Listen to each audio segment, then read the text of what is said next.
Mi nombre es Rosella Crowder. Tengo 18 años. Y esto es para todas las hijas a las que les dijeron que eran prácticas mientras a su hermano lo llamaban el futuro. Hace 6 meses, mi madre quemó mis solicitudes de ingreso a la universidad en el fregadero de la cocina mientras mi padre se reía de mi puntaje del SAT. 1470. Luego me miró y dijo, ahora el dinero para tu hermano. Trevor va a la división 1 inch. Pensaron que eso acabó con mi futuro. No fue así. Solo demostró que no tenían idea de con quién estaban tratando porque para entonces ya había enviado todas las solicitudes en línea. No sabían dónde había pasado el verano. Y no sabían lo que mi abuela hizo dentro de la última carta que dijo antes de morir. Para el día de acción de gracias, había 22 personas alrededor de nuestra mesa. Trevor lavaba su camiseta de fútbol como si fuera famoso. Mi madre sirvió vino. Mi padre trinchó el pavo. Y todos en esa casa actuaron como si supieran que hijo importaba más. Entonces sonó el teléfono. Mi madre contestó y six como el color así lo había de la cara. ¿Te refieres a mi hijo? Ese fue el momento en que la mentira en la que mi familia había estado viviendo finalmente comenzó a resquebrajarse. Si alguna vez te has sentido menospreciado en tu propia casa, sigue leyendo. Y si esta historia te toca la fibra sensible, puedes decirme en los comentarios desde donde la estás viendo. Pero antes de contarte lo que pasó después, necesitas entender cómo llegamos hasta aquí. Déjame llevar de vuelta a la noche en que todo comenzó. 15 de mayo de 2025, 7:30 de la tarde. Estaba sentado en mi escritorio en el piso de arriba cuando llegó el correo electrónico con la puntuación del SAT. Había estado actualizando mi bandeja de entrada cada 10 minutos durante 3 días. Me temblaban las manos cuando hice clic. Abierto. 690 en matemáticas. 780 en verbal. Me quedé mirando esos números durante un minuto entero. El corazón me latía tan fuerte que lo sentía en la garganta. No era perfecto. Conocía a chicos que habían sacado 1500, 600. Pero era bueno. Era realmente bueno. Lo suficientemente bueno para las universidades que había estado investigando desde mi primer año. MIT, Caltech, Stanford, Princeton. Imprimí el informe de resultados. El papel todavía estaba caliente cuando bajé las escaleras, y recuerdo como los bordes se curvaron ligeramente, como la tinta olía, a posibilidad. Papa estaba en la sala viendo los mejores momentos del fútbol americano. Trevor estaba sentado a su lado en el sofá, con el mando en la mano, medio pendiente de la televisión y medio jugando a algún juego en su teléfono. Me quedé en el umbral de la puerta sosteniendo mi impresión, y todavía puedo recordar el patrón exacto de luz de la televisión parpadeando en sus caras. Obtuve mi puntuación del SAT, dije. Papa miró por encima del hombro. ¿Qué tan mala? La pregunta no me sorprendió. Tal vez debería haberlo hecho, pero no lo hizo. Eso es lo que pasa cuando eres una hija en una casa donde solo hay hijos varones. 1470, dije. Se volvió hacia el televisor y serio. No fue una risa cruel. Al menos no creo que quería ser cruel. Simplemente despectivo como si lo hubiera dicho que sac una B en un examen que no importaba. Qué linda, Rosie. Muy linda. Trevor levantó la vista de su teléfono por medio segundo, luego retrocedió. Cruzó su mirada por un instante. Algo brilló allí. Culpa o incomodidad, pero no dijo nada. Papa siguió hablando. Trevor sacó 1080 y va a ir a la división 1. ¿Crees que a las universidades todavía les importan los exámenes?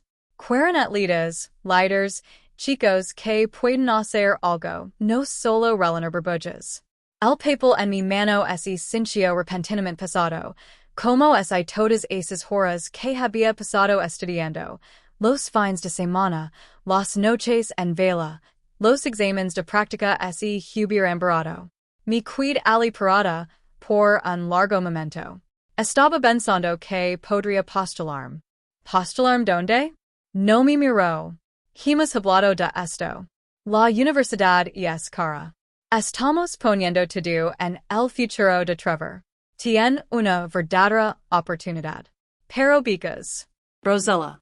La voz de mamá llegó desde la puerta de la cocina. No la había oído acercarse por detrás. Tenía los brazos cruzados. Su rostro reflejaba esa expresión que conocía demasiado bien. La que significaba que la conversación ya había terminado. Ya lo hemos decidido. El dinero que hemos ahorrado es para tu hermano. Necesita campamentos, videos de reclutamiento, visitas. Eres lo suficientemente inteligente como para resolver la vida sin gastar $100,000 que no tenemos. La iota baida en la necesidad podría no. La voz de papa era plana. Final. No vamos a leer esos formularios. No vamos a perder nuestro tiempo en solicitudes para escuelas en las que no entrarás de todos modos. Trevor es el que tiene el futuro aquí. Eres práctica. Estarás bien. Las chicas prácticas se quedan cerca de casa. Esa frase, chicas prácticas, la había escuchado toda mi vida. Las chicas prácticas no suenan demasiado grande. Las chicas prácticas no piden demasiado. Las chicas prácticas hacen espacio para sus hermanos. Eso fue todo. Conversación terminada. Papa subió el volumen del televisor. Mamá volvió a la cocina. Trevor todavía no había levantado la vista de su teléfono. Volví arriba. Puse el informe de puntuación en el cajón de mi escritorio. Lo cerré en silencio. Me temblaban las manos. Pero ya no de emoción. De otra cosa, algo más frío. Y entonces abrí mi computadora portátil. Llevaba 2 meses trabajando en mis solicitudes de admisión a la universidad. 8 universidades. La solicitud común estaba completa. Los ensayos complementarios estaban listos. Había escrito sobre telescopio que construí en 10º grado con un kit que compare con el dinero que ganaba cuidando niños. Sobre el verano en que aprendí Python por mi cuenta y construí un programa para rastrear patrones climáticos locales. Sobre como siempre había mirado hacia arriba y me había preguntado que es necesitaria para construir algo que pudiera ir allí. 2 días antes, el 13 de mayo a las 9:47 p.m. había presionado enviar en cada una de las solicitudes. En línea, digital, ya enviadas. Abrí mi correo electrónico y revisé las confirmations. Su solicitud al MIT ha sido recibida. ID de solicitud 2025 EA 9384. Gracias por solicitar a Caltech. ID de solicitud 2025 AA 17839. La Universidad de Stanford confirma la recepción de su solicitud. Podrían quemar cada hoja de papel en esta casa. No importaría. Ser mi computadora portátil y mi recost en mi cama, mirando al techo. Había un póster de la galaxia de Andrómeda sobre mi cabecero. Lo había puesto en 8º grado. La abuela Elena me lo había comprado en la tienda de regalos de un museo. Ella fue la única que me preguntó que quería ser de mayor. La única que me escuchó cuando dije que quería ser ingeniera aeroespacial. Sin razón y cambiar de tema a las estadísticas de fútbol de Trevor. Pense mucho en ella esa noche. Había muerto 2 meses antes, en marzo, justo después de mi 17º cumpleaños. Ataque al corazón, repentino. El abuelo de la encontró en el jardín, arrodillada junto a las plantas de tomate que me había estado enseñando a cultivar desde que tenía 7 años. En el funeral, me apartó y me puso algo en la mano, un sobresalado, mi nombre escrito, en él con la letra precisa de la abuela. Tu abuelicaria que tuvieras esto, dijo. Pero no todavía. Mi dijo que sabría cuando era el momento. Intent preguntar que era, pero el solo nego con la cabeza y así fue, guardando el sobre nuevo en el bolsillo de su chaqueta. No sabía entonces que el sobre lo cambiaría todo. Pero esa es la cuestión de la verdad. No necesita que sepas que voy a llegar. Simplemente espera. La noche siguiente, mamá entró en mi habitación mientras yo estaba leyendo. No llamó a la puerta, simplemente entró y vio la pila de sobres en mi escritorio. 8 de los predirigidos 8 oficinas de admisión diferentes. Los había impresos semanas antes de saber que los enviaría en línea. Copias de seguridad por ese acaso. Reliquias de una versión de esta historia donde todavía creía que mis padres podrían cambiar de opinión. Tomo una, la volteo, miró la dirección del remitente. ¿Qué es esto? Solicitudes de ingreso a la universidad. Cree que te lo habíamos dicho. Trabaj mucho en ellas. Solo quería. No me dijo terminar. Llamó a papá tan alto que escuch los pasos de Trevor detenerse en el pasillo fuera de mi habitación. Estaba escuchando. Papá subió las escaleras, eco un vistazo a los sobres y dijo, Bajalos. ¿Por qué ahora, Rosella? Los seguí hasta la cocina. Tenía un nudo en el estómago. Sabía lo que venía. Podía sentirlo. Trevor estaba en la mesa comiendo pizza sobrante. Levantó la vista cuando entramos. Nuestras miradas se cruzaron por un segundo. Él también lo sabía. Mamá extendió los 8 sobres sobre la encimera como evidencia de un crimen. MIT, Caltech, Stanford, Princeton, Cornell, Carnegie Mellon, Georgia Tech, Universidad de Michigan. Has estado perdiendo el tiempo con esto, dijo. La luz fluorescente de la cocina era demasiado brillante. Hacía que todo pareciera frío. Científico. Podía ver cada arruga de su rostro. Cada pizca de decepción. No es un desperdicio. Nosotros te dije que Trevor necesita este dinero. Eres lo suficientemente inteligente como para salir adelante sin la universidad.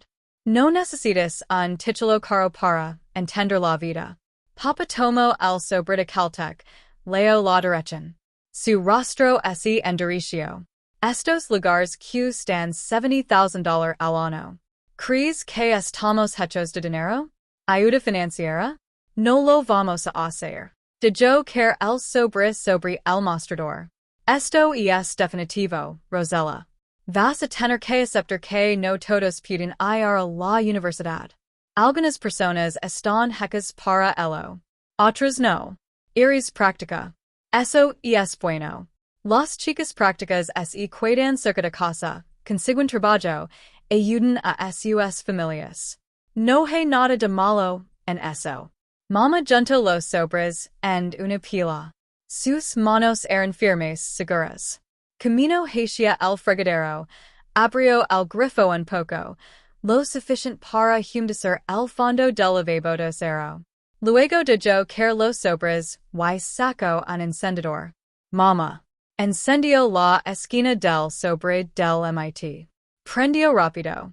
La llama naranja se extendió a los demás. Observe cómo el papel se rezaba y se ennegreció. Las direcciones se desvanecieron. La tinta corrió como lágrimas por el papel blanco antes de que todo se convirtiera en cenizas. El olor me golpeó. Eso el olor químico acre del papel quemado. Se me metió en el pelo en la ropa. A veces todavía lo huelo. Incluso ahora, meses después. Esto es por tu propio bien, dijo mamá, mirando las llamas. Nos lo agradecerás después. Papá estaba a su lado, con los brazos cruzados. El video de reclutamiento de Trevor nos costó $6,800. Estamos invirtiendo en ganadores, no en fantasias. Mira Trevor. Estaba mirando su plato, con la mandíbula apretada, sin mirarme a los ojos. Quería que dijera algo, lo que fuera. Pero no lo hizo. Los sobres así quemaron hasta convertirse en cenizas, gris y negras, y rosadas en los bordes. El detector de humo no se activó. El ventilador sobre la estufa extrayó la mayor parte. Mama echo agua sobre las cenizas hasta que se disolvieron en lodo gris y se fueron por el desag. El fregadero hizo un gorgodio hueco. No estamos siendo crueles, dijo mama, secondos las manos con un pano de cocina. Estamos siendo realistas. Chicas como tú, inteligentes, prácticas. No necesitas un título elegante. Puedes trabajar, ahorrar dinero, ayudar a la familia. Eso también es valioso. Chicas como tú, no chicas como otra persona. Chicas como yo. Chicas que no legan a sueño. Papa llamó a Trevor. Vamos, campeón. Vimos tu recopilación de mejores jugadas otra vez. Trevor se levantó, me miró por un segundo, abrió la boca como si fuera a decir algo. Luego siguió a Papa a la sala. Me quedé solo en la cocina. El fregadero on olía a papel quemado. Mis manos también olían así. Abrí el grifo y me las lavé 3 veces, pero el olor no se iba. Volví arriba. Abrí mi computadora portátil y revisé mi correo electrónico una vez más. Tu solicitud de Caltech ha sido recibida. ID de solicitud 2025 E17839. Enviada el 13 de mayo de 2025, 9:47 p.m. La marca de tiempo me miraba fijamente. 2 días antes de que quemaran las copias de seguridad. 2 días antes de que pensaran que me habían detenido. Podían quemar papel. No podían quemar lo que ya había construido. Esa noche, acostado en la cama, recibí otro correo electrónico. Mi teléfono vibró en mi mesita de noche. Casi no lo revisé. Estaba exhausta, emocionalmente agotada, pero algo me impulsó a tomarlo. Asunto. Centro de Vuelos Espaciales Marshal de la NASA. Decisions sobre prácticas. Se me paró el corazón. Había solicitado las prácticas por impulso en marzo, la misma semana que la abuela. Elena murió. Estaba sentada en la funeraria durante el velorio viendo a parents que apenas conocía contar historias sobre ella. Y sac mi teléfono y lean la solicitud de la NASA allí mismo. No lo dije nadie. La solicitud pedía un expediente académico, un ensayo sobre mi interés en la industria aeroespacial y 2 cartas de recomendación de profesores. La envié medianoche y pensé que nunca recibiría respuesta. La abrí, la leí una vez, luego otra, y luego una tercera vez para asegurarme de que era real. Felicitations, ha sido seleccionada para nuestro programa de prácticas de verano en el Centro de Vuelos Espaciales Marshal de la NASA, Laboratorio de Pruebas de Sistemas de Propulsión. Puesto remunerado, $18 por hora, 40 horas semanales. Fechas del programa. Del 2 de junio al 15 de agosto. Por favor, confirm su aceptación antes del 22 de mayo. Me senté en la cama. La ley de nuevo. El Centro Marshal de la NASA estaba en Huntsville. Yo vivía en Huntsville. Las instalaciones estaban a 22 minutos de mi casa. Podía hacerlo sin que nadie lo supiera. Le di a responder. Escribí una palabra. Sí. Lo envié a las 11:43 p.m. Luego cerré mi computadora portátil, y me fui a la cama. Pero no dormí. Me quedé mirando al techo. Póster de Andrómeda, y pensé. Esto es. Así es como construyo algo que no pueden quemar. 2 de junio, 6:30 de la mañana. El cielo era de ese gris pálido antes del amanecer. Tomé prestado el auto de la Sra. Patterson, nuestra vecina de 78 años que ya no conduce. Había estado cortando su césped desde que tenía 14 años. Cuando le pregunté si podía usar su viejo Honda Civic durante el verano, me dio las laves y dijo. No lo choques, cariño, y como algo antes de te ves demasiado delgada. Conduce hasta NASA Marshall. Las carreteras estaban vacías. Tenía una barra de granola en una mano y mi teléfono en la otra. El GPS me guiaba por calles que nunca antes había tomado. Cuando llegué a la puerta de seguridad, me temblaban las manos. Mostré mi identificación. El guardia revisó una lista, asintió y me hizo señas para que para. Aparque en el estacionamiento para visitantes, camin hasta el edificio 4500, recogí mi credencial en la recepción. MS 225-1 and T-138. Me tomaron una foto. Salía aterrorizada. Pero no me importó. Me dieron una bata de laboratorio, un casco, una carpeta con material de orientación y luego me dijeron que me presentara ante el Dr. James Whitmore. Me estaba esperando en su oficina. 52 años, 25 años en la NASA. Cabello canoso, gafas de montura metálica, taza de café que decía. El fracaso no es una opción, pero es información. Tenía fama de ser brillante, y de no tolerar tonterías. Miró mi credencial, me miró. Eres el becario más joven que hemos tenido en 5 años, dijo. No lo desperdicies. Ese primer día, me llevó a recorrer los bancos de pruebas de propulsión. Enormes estructuras de hormigón donde encendían motores de cohetes y medían el empuje, la temperatura, el combustible y la eficiencia. Los bancos de pruebas eran enormes, de varios pisos de altura, cubiertos de sensors, escudos anti-explosion y marcas de quemaduras de pruebas anteriores. Cuando encendieron un motor durante una prueba esa tarde, el suelo tembló. El sonido fue como un trueno comprimido en un solo rígido.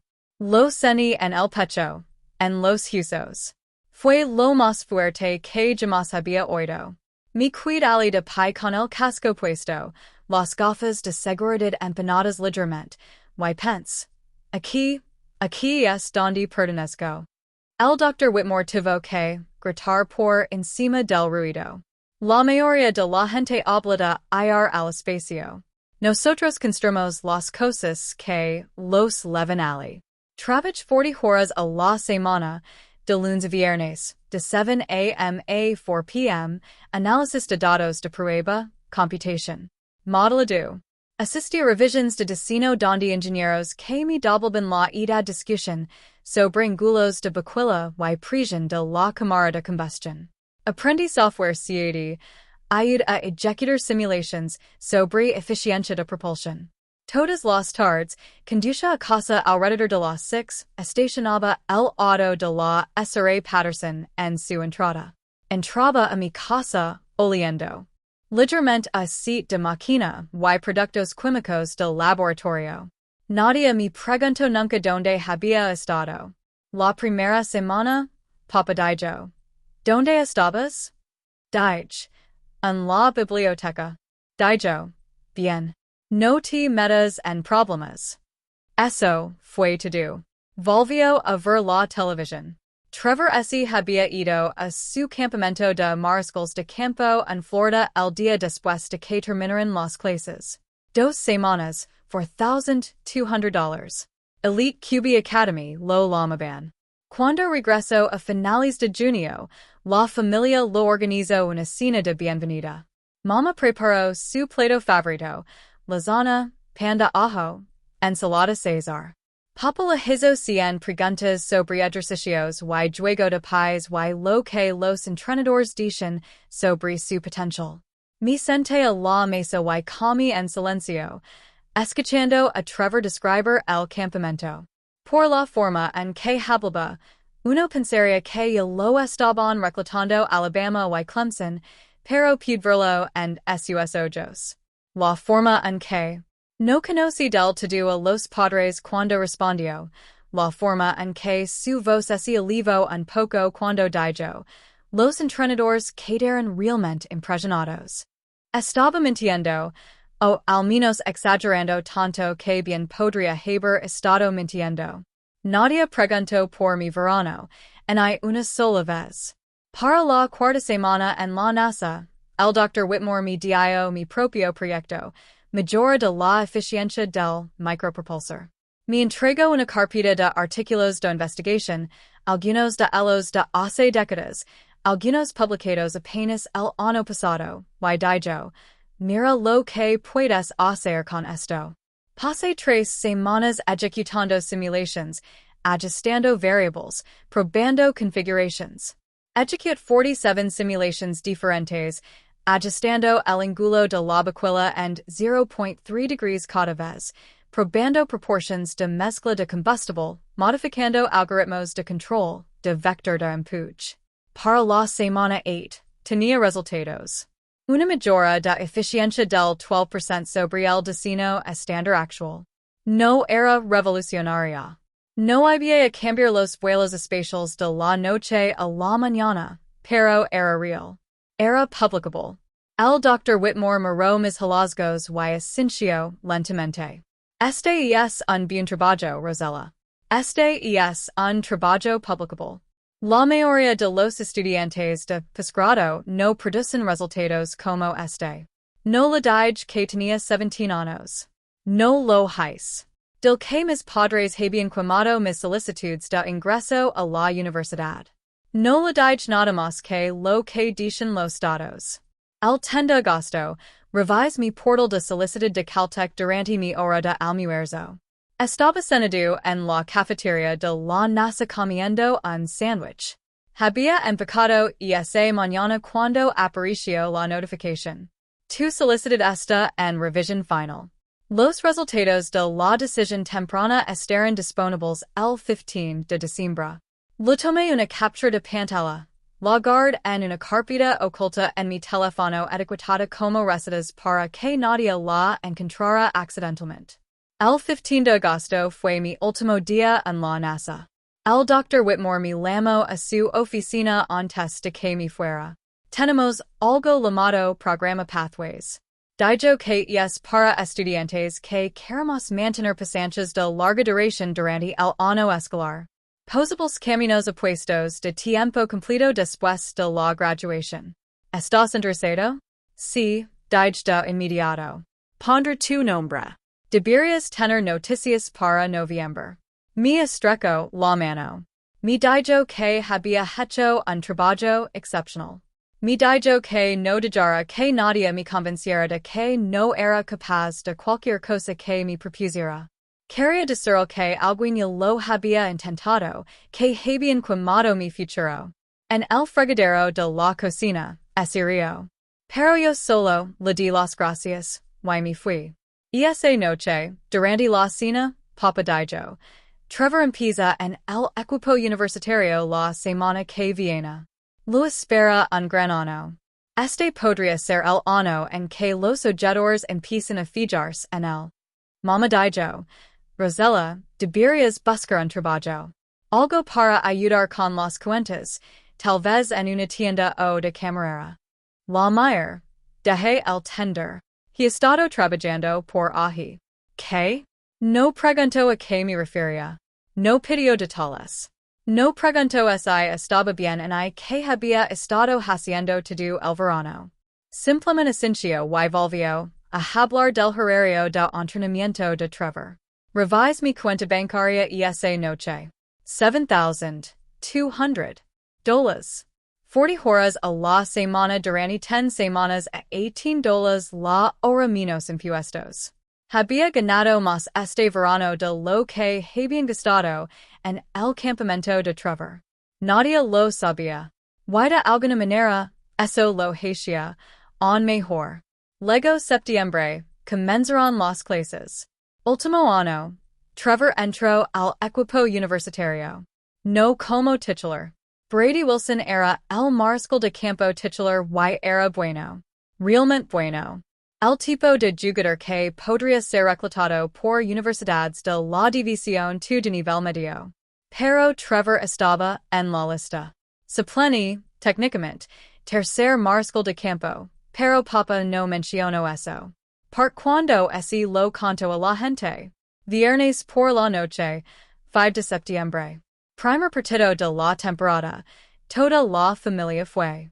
Huntsville, high contra Graham. El estadio estabalino.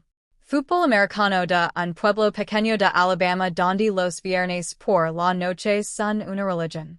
Nos sentamos en las gradas a media altura. Mama trajo una manta aunque todavía hacía 80 degrees. Papa lavaba una sudadera con capucha de Huntsville y una gorra de béisbol. Trevor estaba en la banda con su camiseta. Número 12. Lo observe desde las gradas. Parecía nervioso. No dejaba de ajustarse el casco. No dejaba de mirar al entrenador. El partido fue una paliza.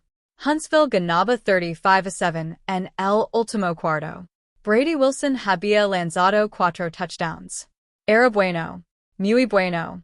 El tipo de bueno que hacía que el potencial de Trevor para la división one pareciera una fantasía. El entrenador sacó a Brady con 6 minutos restantes y medio a Trevor. Tiempo basura. El partido ya había terminado. El marcador ya no importaba. Trevor corrió 2 pases. Ambas veces simplemente lo entregó el balón al corredor. No se requirió ninguna decisión. Luego lanzó un pase incompleto. Se quedó corto por 5 yardas. El receptor tuvo que detenerse y volver a por él, pero aún así tocó el suelo. El reloj se acabó. Fin del juego. En el después del estacionamiento, Papa estaba hablando por teléfono con alguien. No sé con quién. Sí, Trevor tuvo algunas jugadas geniales esta noche. Realmente demostró lo que puede hacer. Creo que había algunos cazalentos en las gradas. Y es difícil decirlo, pero así podía sentir la energía.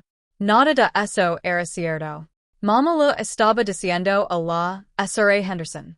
¿Viste cómo se comportó allí? Ese es un atleta de División 1. Se nota. Trevor no dijo nada. Se subió al auto y miró por la ventana, con la mandíbula tensa. Sabía lo que estaba pensando. Podía verlo en la posición de sus hombres. Sabía que esto no era real. Sabía que solo había jugado porque el partido ya estaba decidido. Porque no importaba.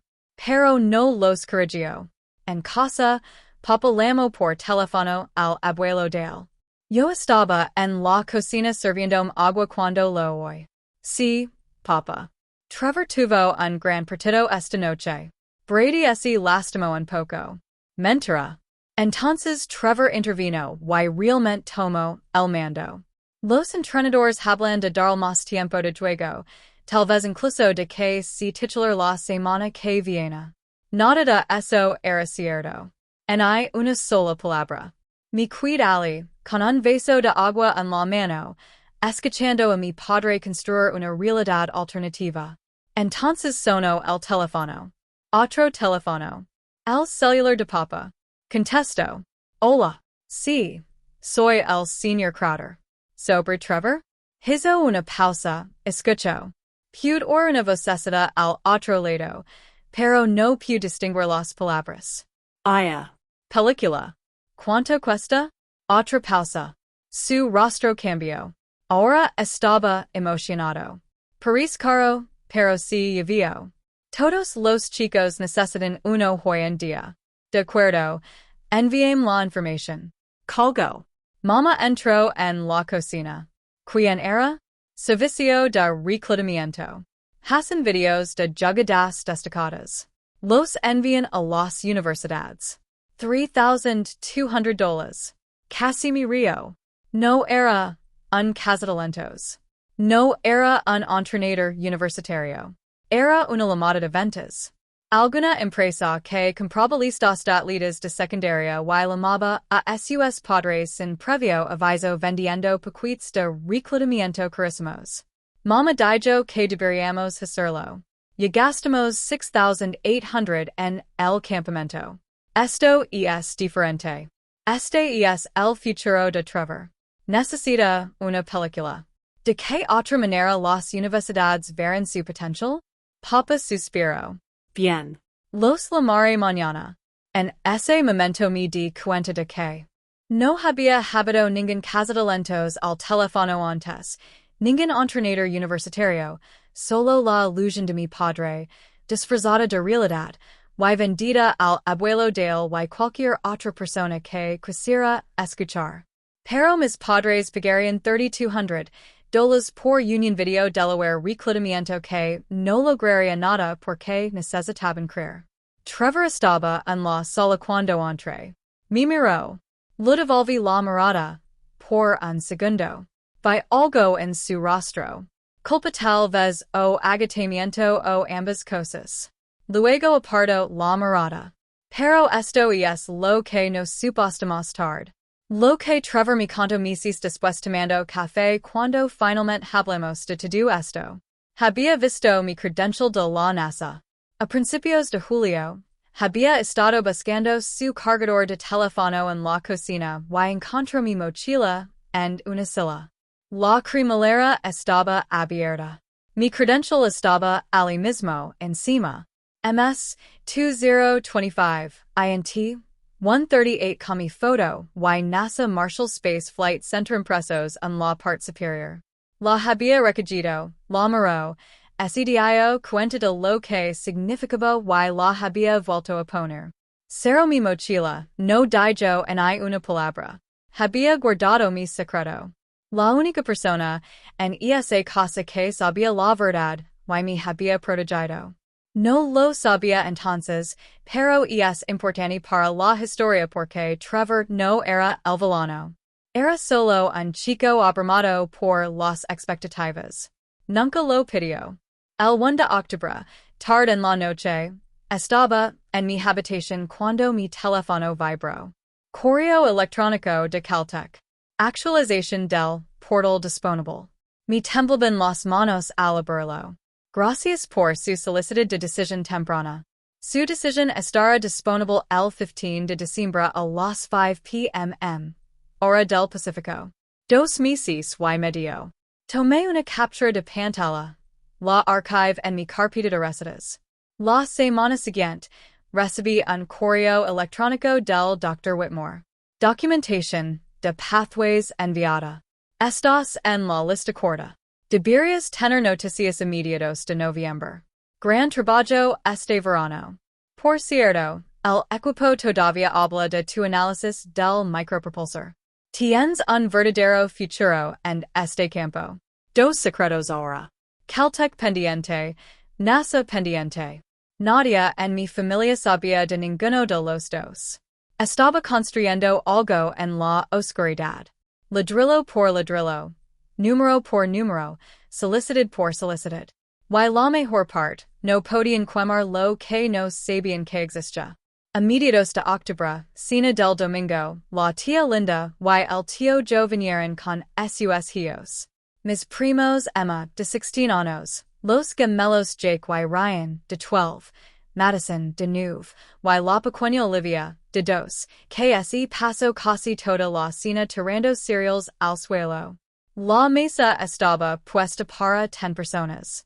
Trevor se sentó en la cabecera junto a Papa, el lugar generalmente reservado para el hombre de la casa. Ayuda mamá a poner la comida. Estofado, puré de papas, judías verdes, panecillos. Todos se acomodaron. Papa dijo, gracias.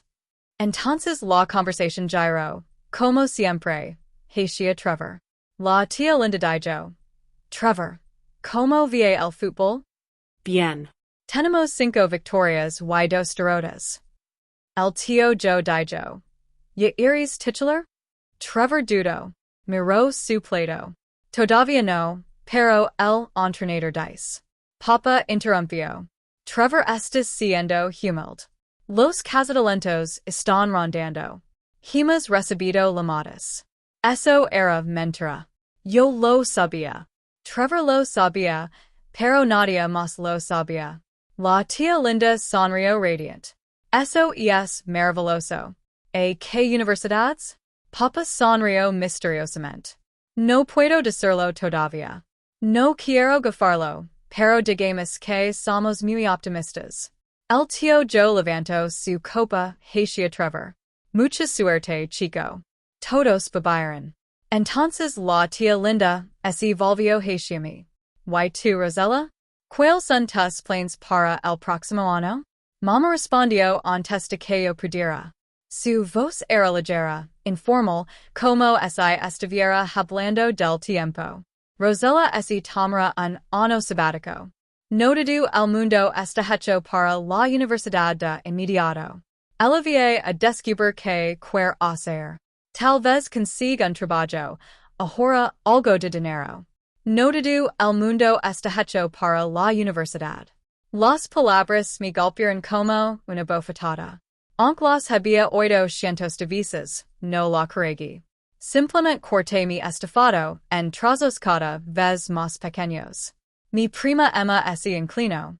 Estaba sentada a mi lado y susurró. Pero eres intelligent, ¿verdad? Hoy que sacaste un 1470 en el SAT. Eso es muy bueno. Aseni. Sí, entonces, ¿por qué no solicitas plaza en la universidad? Antes de que pudiera responder, la voz de papa interrumpió la mesa. Los exámenes ya no significan mucho, Emma. El mundo real se trata de perseverancia, de ser capaz de render bajo presión. Algunas personas son inteligentes en los libros, otras son inteligentes en la vida. La implicación era clara. Yo era inteligente en los libros. Trevor era inteligente en la vida. Y la inteligencia en la vida era mejor. Papa levantó su copa de nuevo. Por Trevor, hecho para la grandeza. Todos bebiron. Yo no. Simplemente me quedé sentada allí, tender en mano. Pensando en el portal de Caltech que había consultado esa mañana. Pensando en el correo electrónico del Dr. Whitmore.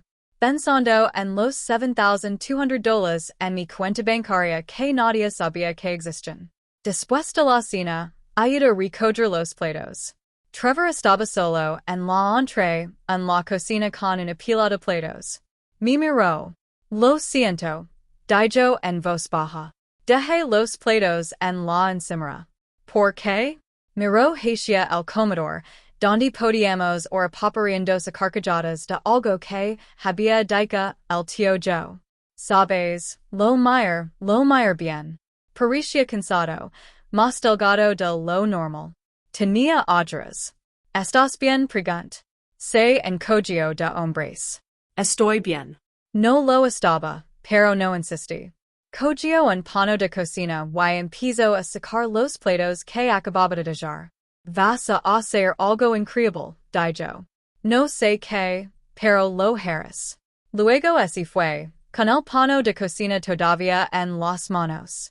Me quedé allí sola en la cocina con el sonido del agua corriendo en el fregadero. Y pensé, lo sabe. No sabe los detalles, pero lo sabe. Sabía que todo esto estaba mal, pero no sabía cómo detenerlo. Y yo tampoco. Todavía no. Si sigues viendo esto, si te sientes identificado, si alguna vez has tenido que construir tu futuro en silencio mientras todos los demás vidarían a otra persona, deja un comentario ahora mismo. Solo escribe. Yo también estoy construyendo. Hazme saber que no estoy solo en esto. Avisame si estás trabajando en algo que aún no pueden ver. 10 de noviembre. Estaba en la escuela, en clase de cálculo avanzado, cuando llegó el correo electrónico. Mi teléfono vibró en mi mochila. Se suponía que no debía revisarlo. La SRH tenía una política estricta de no usar teléfonos, pero algo me hizo mirar mi reloj. Notification por correo electrónico de la NASA. Esperé a que sonara el timbre, fui al baño, me encerré en un cubículo y abrí el correo electrónico con manos temblorosas. Programa Pathways del Centro de Vuelos Espaciales Marshall de la NASA. Lo leí pie, con la mochila a mis pies y la luz fluorescente del baño zumbando sobre mi cabeza. Felicitations, has sido seleccionado para continuar en nuestro programa de pasantes estudiantiles Pathways. Horario disponible para el semestre de primavera, $20 por hora. Por favor, confirma tu disponibilidad. Respondí de inmediato. Ali mismo. En el baño de la escuela, sentado al borde del inodoro, con los dedos volando por la pantalla de mi teléfono. Disponible. Gracias. Acepto. Enviado. Luego me quedé sentado allí durante 5 minutos, solo respirando. $20 por hora. Semestre de primavera. Programa Pathways. El camino. Apuestos de tiempo completo después de graduarme. La NASA me quería de vuelta. 15 de noviembre. Otro correo electrónico. Remittente diferente. Decisión temprana de Caltech. Decisión disponible. No la decisión en sí, solo una notificación de que llegaría. 15 de diciembre. 5 p.m. Pacifico. 8 p.m. Este. Lo mark en mi calendario. Pues tres recordatorios separados. 1 mes, 20 de noviembre, 5 p.m. Pacifico, 8 p.m. Este. Estaba en mi habitación, puerta cerrada, cortinas cerradas, computadora portátil abierta en mi cama. Actualiz el portal. La página cargó lentamente, demasiado lentamente. Mi internet era una basura. DSL de pueblo pequeño de Alabama que alcanzaba un máximo de como 3 megabits por segundo. Entonces aparecieron las palabras. Felicitations. Solo eso al principio. La palabra equado ali en la pantalla mientras el resto de la página cargaba. Luego apareció más texto. En nombre del Instituto Tecnológico de California, mi complace.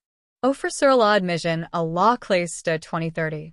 Lo mayor fijamente, actualiz la página para asegurarme de que era real. Seguía allí. Deslice la pantalla hacia abajo. Información sobre ayuda financiera. Beca por necesidad económica. $68.000 al año. Programa de trabajo y estudio. $2.000 al año. Contribution estudiantil. $1.200 al año. En total, durante 4 años, $272,000 en ayuda. Mi graduaría sin deudas de Caltech, una de las mejores escuelas de STEM del mundo.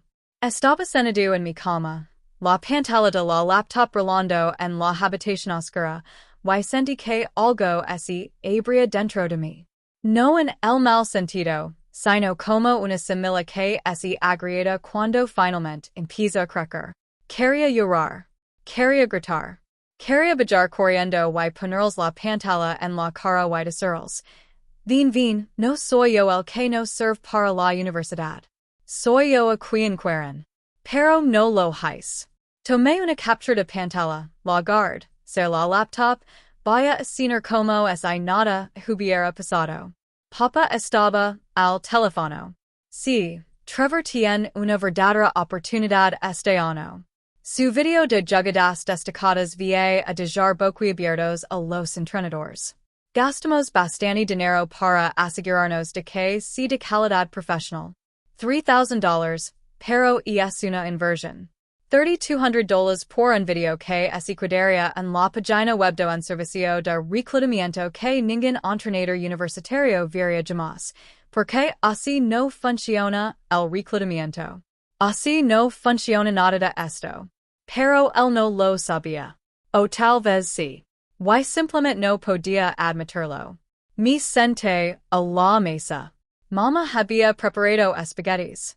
Trevor ya estaba comiendo, con la mirada baja, sin hablar. Nadia preguntó por mi día.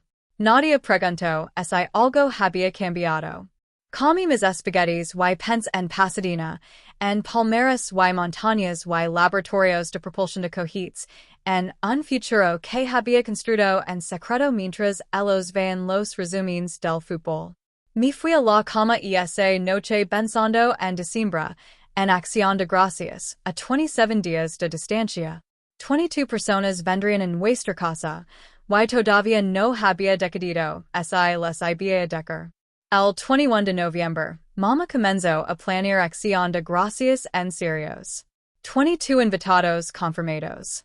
Hizo listas en blocks de notas amarillos. Pago de 24 libras. Ir Costco, meses plegables, sillas adicionales, pastels, calabaza, nueces, manzana, cazuela de judías verdes, salsa de arándanos. Estaba estresada. Lo pude ver en la forma en que lo contesto bruscamente a papá cuando sugirió que simplemente pidiéramos una comida preparada en el supermercado. Absolutamente no. Esta familia hace acción de gracias desde cero. Esta familia, como si fuéramos una especie de unidad. Como si todos quisiéramos las mismas cosas. El abuelo del llamó para confirmar que venía. Contest el teléfono. Hola chico, dijo. ¿Cómo estás? Estoy bien, abuelo. ¿De verdad? Hice una pausa. El abuelo tenía una forma de hacer preguntas que te hacía decir la verdad incluso cuando no querías. Sí, de verdad. Tu abuela habría estado orgullosa de ti, ¿sabes? Se me hizo un nudo en la garganta. ¿Por qué? Por ser tú. Por no dejar que te hicieran más pequeña. No supe qué decir. Se aclaró la garganta. Te vio el jueves. Tengo algo para ti. Algo que dijo tu abuela. La carta. Sí. Y es el momento adecuado. Creo que colgamos. Me quedé sentada con el teléfono en la mano pensando en la abuela Eleanor, en el jardín, en el telescopio que me compró en la forma en que solía decir. Te llamas como yo, ¿sabes? Así que tienes que estar a la altura. El 23 de noviembre llegó un paquete. Dirección del remitente. Instituto Tecnológico de California, Oficina de Admissions, 1200, East California Boulevard, Pasadena, California, 91125. Estaba en casa cuando llegó el cartero. Lo agar antes de que nadie más pudiera voló. Lo lev directamente a mi habitación y lo abrí con manos temblorosas. Paquete de bienvenida, grueso y brillante. Catálogo de casos, mapa del campus, información sobre alojamiento.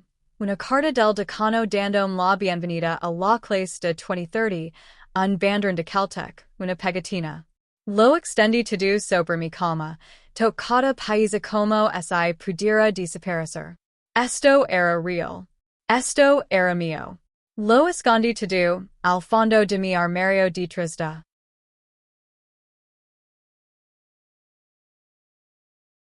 Cajas de ropa vieja que ya no usaba. 25 de noviembre. Otro correo electrónico de ayuda financiera de Caltech. Hemos intentado comunicarnos con usted por teléfono con respecto a su paquete de ayuda financiera. Por favor, verifique sus planes de inscripción y confirme que entiende la oferta de ayuda. Necesitamos saber de usted antes del 1 de diciembre para reservar su lugar. Todavía no he respondido. 3 días más para acción de gracias. No pude dormir esa noche. Me quedé en la cama mirando al techo el póster de Andrómeda, pensando en que pasaría si les dijera, si simplemente bajara ahora mismo y lo dijera en voz alta. Entré a Caltech con una beca completa, $272,000. Me voy en agosto. Pero no lo hice porque una parte de mí, una parte de la que no estoy orgulloso, quería ver hasta donde llegarían. ¿Cuánto tiempo seguirían fingiendo que Trevor era el hijo predilecto? ¿Cuánto tiempo seguirían fingiendo que yo no existía? Quería que lo dijeran delante de todos. Delante del abuelo Dale, delante de la tía Linda, delante de la SRA Henderson, que solía ser considerada escolar y sabía exactamente lo que significaba una puntuación de 1470 en el SAT. Quería que dijeran que no tenía madera de estudiante universitario delante de 22 testigos para poder demostrarles que estaban equivocados delante de 22 testigos. No estoy orgulloso de eso, pero es verdad. Así que esperé. 27 de noviembre, Día de Acción de Gracias, 7 de la mañana. Me desperté con el sonido de mamá y moviéndose abajo, alas y sartens chocando, la puerta del horno abriéndose y cerrándose. Vaya en pijama, y empieza a ayudar. Pele patatas, pique apio, corte cebollas en dedos para el relleno, hice el relleno desde cero, cubos de pan, caldo, salvia, Tamilo, las cebollas y el apio que acababa de picar. Mi loron los ojos por las cebollas, o tal vez por otra cosa. No estoy seguro. Papa puso los meses. Teníamos una mesa larga que se extendía con 3 hojas. Podía sentar a 14 personas cuando estaba completamente extendida, más 2 mesas plegables pegadas a ella. En total había 22 asientos. Cubrio todo con manteles de juego que mamá había comprado específicamente para la ocasión. Servilitas de juego, vigila de verdad, no platos de papel. La silla de la abuela Eleanor Cueto vacía en un extremo de la larga mesa. Papa preparó su foto enmarcada sobre la mesa junto al asiento vacío. 8 por 10. Ella en el jardín sonriendo, sosteniendo un tomate que acababa de recoger. Mamá puso flores alrededor del marco. Rosas blancas, las favoritas de la abuela. Se lo llenaron los ojos de lágrimas al mirarla. Lo habría encantado. Mirar la foto, la sonrisa de la abuela. Y pense, si lo encanto esto, pero no de la forma en que piensas. Amaba a la gente. Mi amaba. Amaba la verdad. Y sabía que ninguno de ustedes la estaba contando. Tenía Trevor bajo las escaleras con su camiseta de fútbol americano de Huntsville High. Número 12. Nombre Crowder en la espalda. Papa sonrió al verla. Perfecto. Mustrales quienes hijo. Trevor asintió pero no dijo nada. Se veía pálido, cansado. ¿Estás bien? Le preguntó. Me miró. Sí, solo nervioso. Ya sabes la familia. Lo sabía. Mediodia. Los invitados comenzaron a llegar. La abuela y el abuelo Martínez primero. Los padres de mamá. Ella los abrazó, lloró un poco. Su madre era amable pero distante. Su padre apenas me reconoció. Fue directamente a hablar con papá y empezó a hablar del fútbol americano de Alabama. Luego la tía Linda, el tío Joe y los niños. Emma me abrazó y me susurró. Te apoyo. Hagas lo que hagas. No entendía que se refería, pero me alegró orlo. El tío Rick, el hermano menor de papa, trabaja en un concesionario de coches y es ruidoso y simpático. Los Henderson, el señor y la señora Henderson, profesores jubilados de la casa de al lado. La señora Henderson había sido orientadora escolar durante 30 años. Me abrazó y me dijo. ¿Qué tal te va el último año de instituto? Le dije. Bien. Me preguntó. ¿Ya has solicitado plaza en algún sitio? Le respondí. Ya veremos. Y por último el abuelo Dale. Fue el último en entrar. Tenía 79 años, seguía fuerte, lucido, con camisa y pantalón, bien afiatado y con el pelo peinado. Abrazo a mamá, lo estrechó la mano a papá, abrazo a Trevor y susurró algo que no alcanzó a oír. Paralizados por un segundo, mamá miró a la persona que llamaba. Identificación en la estación base al otro lado de la habitación. Número desconocido, código de área 626, California. ¿Debería contestar? Dijo ella. Papa dijo que es acción de gracias. Dejé que fuera al buzón de voz. Sonó de nuevo. El mismo número. El abuelo Dale dijo que tal vez sea importante. Mamá contestó. Presionó el botón. Hola. Pausa. Sí. Soy la Sra. Crowder. Pausa. Su rostro cambió. Confusion. Luego sorpresa. Lo siento. ¿Quién habla? Pausa más larga.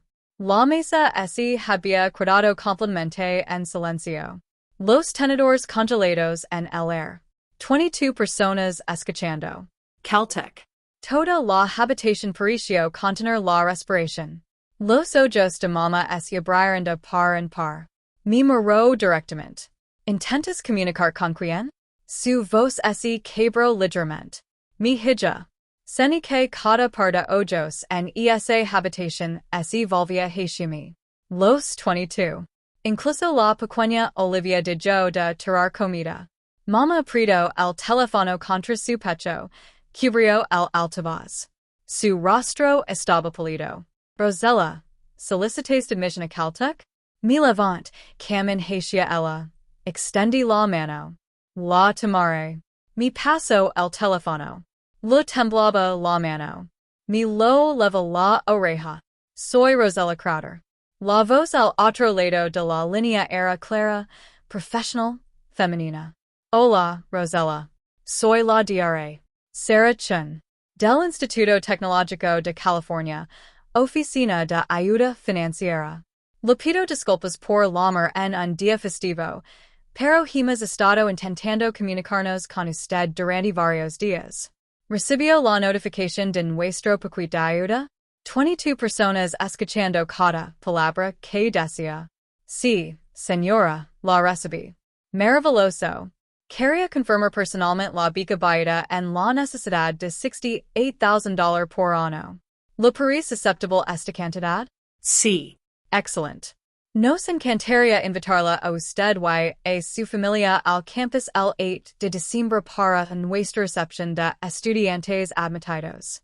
Y es una oportunidad para conocer a los profesores, recorrer los laboratorios y conectar con otros estudiantes de primer año. ¿Podrá asistir? Estar allí. Perfecto.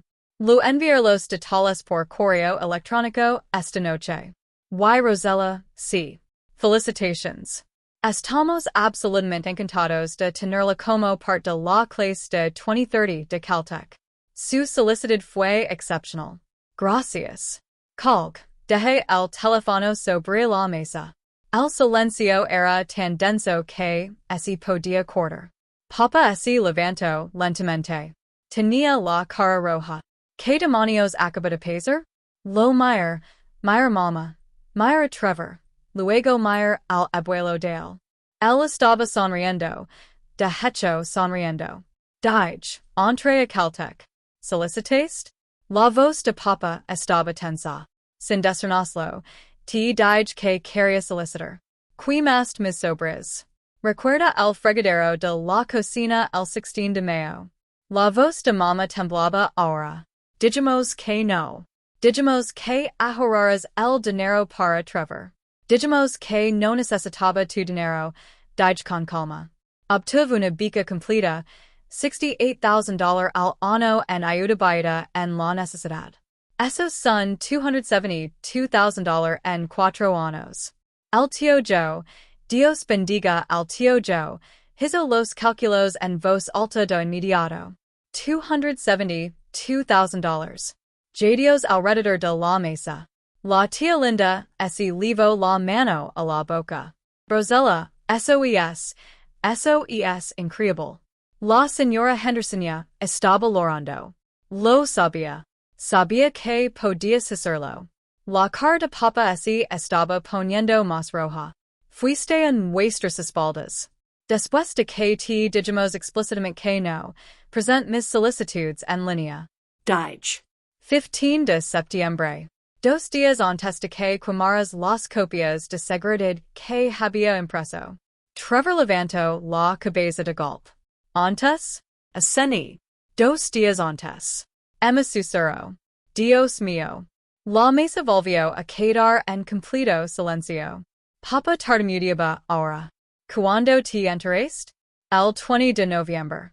Hace una semana. ¿Why no nos dijiste nada? Lo Meyer de verdad. ¿Habrías? ¿Escucharon? Silencio. Nadie respondió. El abuelo de él se levantó.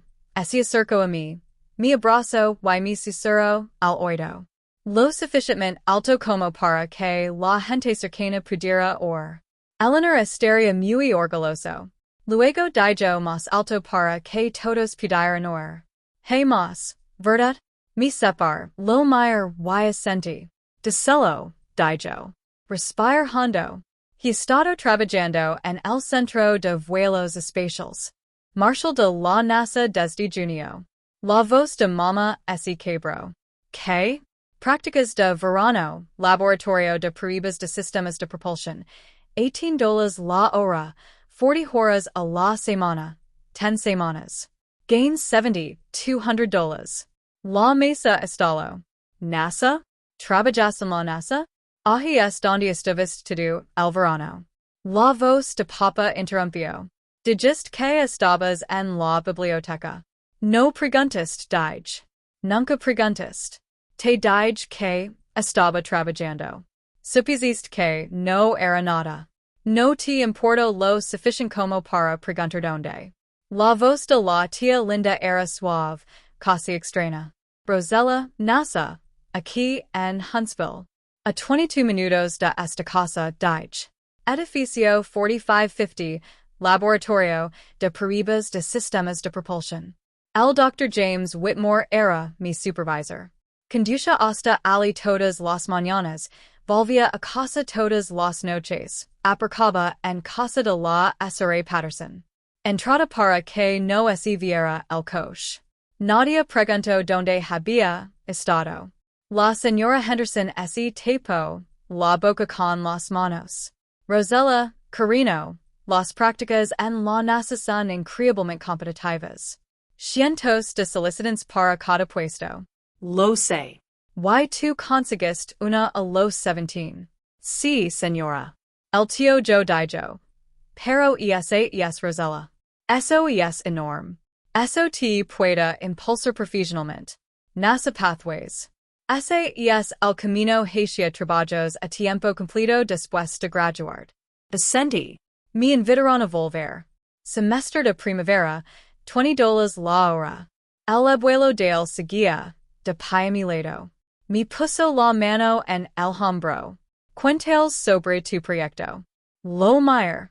¿Cómo lo supiste? Sonrió. Tu abuelo y yo no criamos en ninguna tonta. Lame al Dr. Whitmore la semana pasada. Lo pregunt por ti. Me lo conto todo. Se me hizo un nudo en la garganta. Tu lo llamaste. Tenía que saber que estabas haciendo. Dijo que eres una de las estudiantes más talentosas con las que ha trabajado. Dijo que tu análisis de eficiencia del micropropulsor era publicable. Dijo que realizaste 47 simulations y medirás la eficiencia en un 12%. Dijo. Tienes futuro en la industria aeroespacial si lo dices. Sentí que las lágrimas comenzaban a asomar, pero las contuve. La voz de papa era hueca. Ahora. Trabajaste en la NASA. Entraste de Caltech. Hiciste todo esto sin nosotros. Lo hice pesar de ti, dije en voz baja. Mama estaba llorando ahora. Lágrimas linas corrían por su rostro. El rímel comenzaba a emboronarse. Trevor se levantó. Su silla raspó el suelo. Todos lo miraron.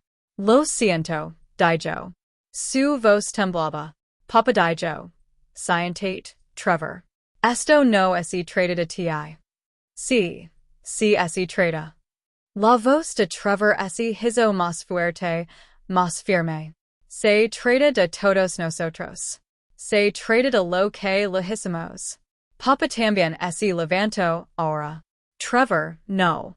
Gastaste $10,000 en mí, dijo Trevor, interrumpiéndolo.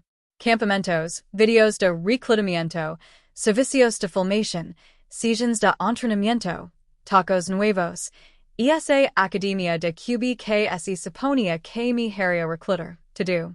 La mesa se quedó congelada. La voz de Trevor se quebró. Soy el mariscal de campo suplente.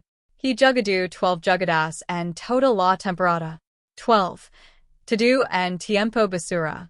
Todo en partidos que ya habían terminado. Sin jugadores, sin ofertas, en ni siquiera de universidades comunitarias porque no soy lo suficientemente bueno. No soy D1. En ni siquiera soy D2. Apenas soy del equipo universitario. La cara de papa estaba blanco ahora. Trevor, ella hizo esto sola, dijo Trevor mirandome. Mientras tú pagabas por mi futuro falso. Entro en Caltech. Trabajo en la NASA. Gano dinero. Hizo todo bien. Y tú. Su voz se quebró. Lo dijiste que no tenía madera de estudiante universitaria. Lo dijiste que se quedara en casa. Quimast sus solicitudes delante de mi y mi hisis mirar. Ahora estaba lorando. La roba de verdad.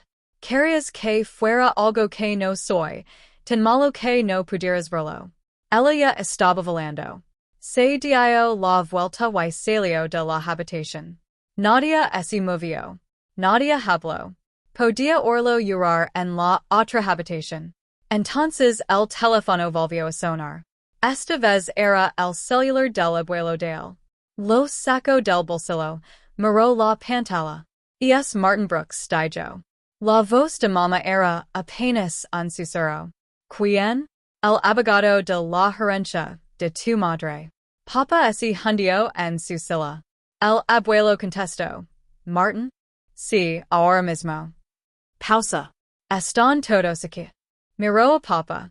Sí. Richard también. Colgó, volvió a marcar, puso la llamada en altavoz y dejó el teléfono sobre la mesa junto a la foto de la abuela Elena. La voz de Martin Brooks llenó la habitación. Profunda, professional, pausada. Buenas tardes a todos. Martin Brooks, abogado de la sucesión de Elena Crowder. Disculpen que interrumpa sus vacaciones, pero Dale me pidió que llamara a esta hora específica. Esto se refiere al fideicomiso que la SRA Crowder estableció antes de su muerte. La voz de Papa era ronca. ¿De qué estás hablando? Tu madre reservó 15,000 en un fideicomiso para ser dividido equitativamente entre sus dos nietos, Trevor y Rosella, 75,000 cada uno. La habitación quedó en completo silencio. Incluso la pequeña Olivia estaba calada. Sin embargo, había condiciones específicas. Cada nieto recibe su parte al ser aceptado en una universidad acreditada de 4 años. No en un colegio comunitario, no en una escuela vocacional, sino en una institución de 4 años. La voz de la tía Linda era apenas audible. 150,000, sí. La SRA Crowder fue muy clara sobre sus intentions. El dinero es para apoyar la educación superior y solo la educación superior. Martin continuó. He estado supervisando el progreso educativo de ambos nietos como administrador de la herencia. A partir del 20 de noviembre de 2025, Rosella Crowder fue aceptada en el Instituto Tecnológico de California. ¿Es correcto, Rosella? Sí, señor. Dije. Entonces Rosella califica para la distribución inmediata de sus $75,000. Los fondos se transfieren a su cuenta designada en un plazo de 5 días hábiles. La voz del tío Joe de nuevo. En voz baja, haciendo los cálculos que Nadia quería decir en voz alta. $75,000. Papa recuperó la voz. ¿Y Trevor? ¿Ha sido Trevor aceptado formalmente en una universidad acreditada de 4 años? Silencio. Un silencio aún más largo. Papa finalmente dijo que lo estaban reclutando. ¿Ha recibido una carta de aceptación formal? Un silencio aún más largo. La voz de Papa era apenas un susurro. Todavía no. Entonces su parte permanece en fideicomiso hasta que cumpla los requisitos. La voz de mamá se quebró. Mamá nunca nos contó esto. Me pidió específicamente que no lo hiciera, dijo Martin. Su voz era suave pero firme. Dijo, y cito directamente en nuestra conversación. Intentan interferir. Intentan redirigir el dinero a donde ellos creen que debería ir. No lo permitas. Las palabras caen como una bomba. El abuelo del medio la mano en el bolsillo de su chaqueta y sacó un sobre. Viejo, ligeramente amarillento. Mi nombre escrito con la letra de la abuela Elena. Lo temblaban las manos.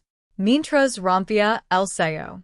Hey, una cosa más, dijo la voz de Martin a través del altavoz del teléfono. La señora Crowder dejó en carta selada para ser leída cuando el primer nieto calificara para la distribución. Dale. ¿Estás listo? Sí, dijo el abuelo. Su voz era ronca. La tía Linda dijo. Dale. que dice. El abuelo desdobló la carta. Una sola hoja de papel escrita a mano. Pude ver la letra pulcra de la abuela desde el otro lado de la mesa. ¿Quieres que la lea? Preguntó el abuelo mirandome. Viceni. Todos lo miraban ahora. Se aclaró la garganta. Comenzó a leer. Dale, si estás leyendo esto, significa que los niños son mayores. Solo tengo una cosa que decir. Rosella es la indicada. Se me cortó la respiración. La voz del abuelo tembló mientras continuaba. Tien a ella lener en ella. Tranquila, brillante, hacha para durar. La observe durante 17 años. Vi lo que todos ustedes se perdieron. No necesita ser ruidosa para ser extraordinaria. No necesita permiso para ser brillante. El dinero es suyo cuando se lo gain. Y lo hará. No digan que la desperdician. Digan que estoy orgulloso. Dil que leva mi nombre por una razón. Dil que las estrellas siempre estuvieron destinadas para ella. Ella lener. Silencio. 8 segundos de silencio absoluto. Nadie respiró. Entonces la tía Linda empezó a llorar. Entonces la señora Henderson. Luego Emma. Luego la abuela Martínez. Luego la voz del tío Joe Quebrandos. Jesucristo. El abuelo Dale también estaba llorando ahora. Dobló la carta con cuidado, me la entregó. La tomé con manos temblorosas. La ley de nuevo. La letra de mi abuela, pequeña, precisa y segura. Rosella es la indicada. Tien a. Brazo alrededor de mis hombres. Ambos mirabamos hacia arriba. Ella me había visto cuando nadie más lo hizo. Antes incluso de que yo supiera en que me estaba convirtiendo, ella lo había visto. Me recosté en la cama. Cerré los ojos. Por primera vez en 6 meses, sentí que podía respirar. La semana siguiente fue extraña. Mis padres llamaron 14 veces en los primeros 3 días. No contesté. Dejé que todas las llamadas fueran al buzón de voz. Dejaron mensajes. Necesitamos hablar. Esto es ridículo. Estás siendo dramático. No puedes simplemente ir. Los por todos. 1 de diciembre. Martin Brooks envió por correo electrónico los documentos de distribución del fideicomiso. Lo firmé electrónicamente. Design mi cuenta bancaria para la transferencia. Lo envié de vuelta en 1 hora. 3 de diciembre. Estaba sentada en la cocina del abuelo desayunando cuando revisé mi cuenta bancaria. El número me hizo atragantarme con mi cereal. $82,200. Mis ganancias de verano. $7,200. El fideicomiso de la abuela. $75,000. Lu envié un mensaje de texto al abuelo. Es real. Estaba en la habitación de al lado. Lo respondí el mensaje. El lener cumplió sus promesas. Siempre lo hizo. For de diciembre for PMM. Llamaron a la puerta del abuelo. Abrió. Era mamá. Se veía terrible. Ojos rojos, cabello recogido, sin maquillaje. ¿Puedo hablar con ella? Dijo. El abuelo me miró. Yo estaba de pie en lo alto de la escalera. Asenti. La dejó entrar. Vaya las escaleras. Nos sentamos en la sala. El abuelo se quedó en la cocina, dándonos espacio, pero lo suficientemente seco para oír. Lo que hiciste estuvo mal, dijo mamá. La mire. Que hice mal? Nos traicionaste. Construí un futuro que me dijiste que no podía tener. ¿De qué intentábamos proteger? ¿Del éxito? Empezó a llorar. De la decepción. Del fracaso. De tener expectativas demasiado altas y quedar aplastada cuando no funcionaron. No fracaso, dije con calma. Entré en Caltech. Trabajé en la NASA. Gain dinero. Hice bien. Mejor que bien. Pero mentiste. No. Dije que no preguntaste. Hey, una diferencia. Te dije que estaba trabajando. Ajamist que no era nada. No te importa lo sufficient como para preguntar donde. Se derrumbó por completo. Solozos desconsolados. Pense que estaba haciendo lo mejor. Lo mejor para quién? Pregunt en voz baja. No respondió. Deje que el silencio se instalara. Entonces dije, cuando estés lista para verme, a la verdadera yo, no a la version que decidiste que debía ser la meme. Hasta entonces, necesito espacio. Se levantó, camino hacia la puerta, y se detuvo. Lo siento, dijo. Lo sé, respondí. Pero un simple lo siento no es suficiente. Se marchó. Sin solución, sin una disculpa sincera, sin promesa de cambio, solo silencio. Pero yo de todos modos me sentí más ligero porque ya no necesitaba su aprobación. Luego enero. Trevor fue aceptado en Calhoun Community College, una universidad local de 2 años. Planeaba transferirse eventualmente. Tal vez a o Auburn si lograba mejorar sus califications. Mis padres no llamaron a la familia extendida. No hicieron ningún anuncio. No organizaron una cena de celebración. Simplemente firmaron los papeles en silencio, y lo dijeron a la gente cuando les preguntaron. Trevor me envió un mensaje de texto. Entré en algún lugar. Universidad comunitaria. Es un comienzo. Lo respondí de inmediato. Eso es genial, Trevor. Estoy muy orgulloso de ti. Me respondió. Lamento haber dejado que te hicieran invisible. Le dije. No me hiciste invisible. Ellos lo hicieron. Eres solo un chico atrapado en medio, y trates de protegerme guardando mi secreto. Eso importa. Preguntó. ¿Puedo verte alguna vez? Le dije. Sí, un café. Me gustaría. Nos vimos la semana siguiente en el Starbucks de University Drive. Nos sentamos afuera a pesar del frío. Hablamos durante 2 horas. Se disculpó, de nuevo. Me dijo que siempre supo que estaba mal. Me dijo que no sabía cómo detenerlo sin destruir a la familia. Le dije que no era su trabajo arreglarlos. Me habló de la universidad comunitaria, sobre la posibilidad de estudiar administración de empresas, de intentar descubrir que era lo que realmente quería en lugar de lo que su padre decía. Le dije que era lo más inteligente que lo había oído decir. Él Respondió. Siempre fuiste más inteligente que todos nosotros. Le dije. Vas a estar bien, Trevor. Solo necesitas encontrar tu propio camino. No el de papa. No el sueño del fútbol. Tu camino hacia el ascenso. Lo estoy intentando. Nos abrazamos antes de irnos. Un abrazo de verdad. El primer abrazo de verdad que nos dábamos desde que éramos niños. Creo que voy a estar bien. Solo necesita tiempo y distancia de sus expectativas. Febrero llegó más rápido de lo que esperaba. Estaba empacando para Caltech. Ropa, libros. Mi telescopio cuidadosamente envuelto en plástico de burbujas. Caja etiquetada como frágil en 3 lugares. Mis padres preguntaron si podían ayudar. Dije. Yo me encargo. El 10 de febrero, Papa apareció en casa del abuelo. Abrí la puerta. Quiero disculparme, dijo. Salí, cerré la puerta tras de mí. Nos quedamos en el porche. Está bien, me equivoco en todo, en ti, en Trevor, en lo que significa el éxito, en lo que importa. Vicente. Sí, te equivocaste. Puedes perdonarme. Lo mejor. De verdad, lo mejor.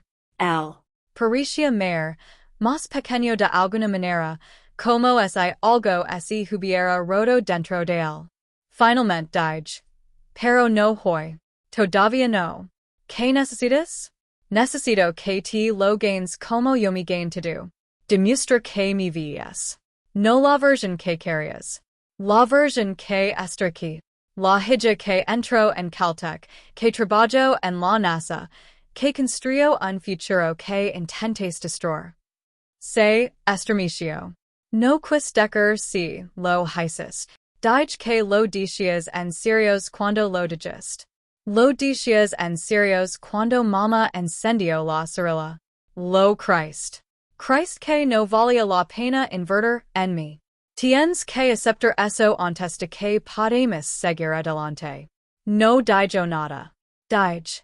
Si quieres un lugar en mi futuro, tienes que ganártelo como yo lo hice. Luego volví adentro, y cerré la puerta. El abuelo estaba parado en el pasillo. Asintió una vez. Ella estaría orgullosa de eso, dijo, tocando la foto enmarcada de la abuela Elena en la pared. Sonreí. Lo sé. 15 de febrero, día de la mudanza. El abuelo y yo cargamos todo en su camioneta. Fuimos juntos al aeropuerto. Antes de que yo para por seguridad mi abrazo. Vas a hacer grandes cosas, chico. Gracias, abuelo. ¿Y Rosella? Sí, tu abuela. Tenía razón. Levas a Eleanor dentro. Tranquila, brillante, hacha para durar. Vas a hacer cosas con las que ella solo sono, pero ella te estará observando. Yo también. Lo abracé de nuevo. Esta vez con más fuerza. Luego pasé por seguridad, sin mirar atrás. En el avión, abrí mi portátil, miré la carta de aceptación de Caltech una vez más. Bienvenida a la promoción de 2030. 3 semanas después, estaba sentada en mi dormitorio en Caltech, habitación 237 en Blacker House. Mirando por la ventana las montañas de San Gabriel, el sol de California haciendo que todo pareciera dorado y posable. Pensando en la abuela Eleanor en la carta, en el jardín y el telescopio, y en la forma en que solía decar, te llamas como yo, sabes. Así que tienes que estar a la altura. Mis padres me habían enviado algunos mensajes desde que me fui. Tímidos, disculpendos. Estamos orgullosos de ti. Te echamos de menos. ¿Podemos visitarte? Había respondido brevemente, educadamente. Gracias. Extraño al abuelo. Quizás en unos meses. Pero aún no los había perdonado. Tal vez lo haría algún día. Tal vez no. Eso dependía de ellos ahora. Habían pasado 17 años invirtiendo en el niño equivocado, construyendo el futuro equivocado. Futuro, comando el correcto. Y cuando la verdad finalmente salió a la luz en una mesa de acción de gracias frente a 22 testigos por teléfono desde Caltech y desde más allá de la tumba, tuvieron que sentarse ali y ver como todo lo que habían construido así derrumbaba. Y no necesitaba su aprobación. No necesitaba su dinero. No necesitaba que me vieran porque había construido algo que no podían tocar. Y la abuela Elena lo había visto todo el tiempo. Me había dejado su nombre, su carta, su amor, su dinero. Me había dejado la prueba de que no era invisible. Nunca había sido invisible. Simplemente no estaban mirando. Pero ya no esperaba a que miraran. Ya no era práctica. Ya no me hacía más pequeña para que alguien más pudiera sentirse más grande. Yo era Rosella Crowder, llamada así por Eleanor. Tranquila, brillante, hecha para durar. Y las estrellas apenas estaban comenzando conmigo. Si alguna vez has tenido que construir tu futuro en silencio porque tu familia no vea tu valía, as I alguna vez te han dicho que solo eres práctico mientras que a otra persona la llamaban el futuro. Deja un comentario ahora mismo. Cuéntame que estás construyendo. Cuéntame. Lo que no pudieron quemar es que no eres invisible. Nunca lo fuiste. Simplemente no estaban mirando.